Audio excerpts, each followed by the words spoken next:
Hello' everyone, আজি আকৌ আহিলোঁ ঠেঙাল মিউজিয়ামলৈ।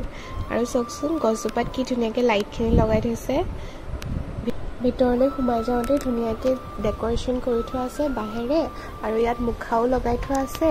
আৰু ইয়াত এটা স্পেচিয়েল বস্তু আছে, হাউণ্টেড হাউচ। চাওকচোন মানুহৰ ৰিয়েকশ্যনবোৰ কেনেকুৱা। আমাৰ এজনেতো ভয়ে খালে, চাওক কি হৈছিলে। আৰু তাৰপিছত আমি অলপ গেম খেলি লওঁ বুলি এই গাড়ীখনকে চলালোঁ। সেইখন চলায়ো ভাল লাগিলে। তাৰপিছত ইয়াত কাপোৰো আছে, কাপোৰো আপোনালোকে চাব পাৰিব। এইযোৰ বাৰু ভাল লাগিছেনে আপোনালোকৰ? ইয়াত বিভিন্ন ধৰণৰ কাপোৰ আছে, হাতেৰে বোৱা চব। ইয়াত মানুহৰো বহুতেই ভিৰ থাকে। আমি দেওবাৰ এটাত গৈছিলোঁ। আৰু চাওকচোন বাহিৰখনো কিমান ধুনীয়া, আৰু আজি আকাশখনো বহুতেই ধুনীয়া হৈ আছে।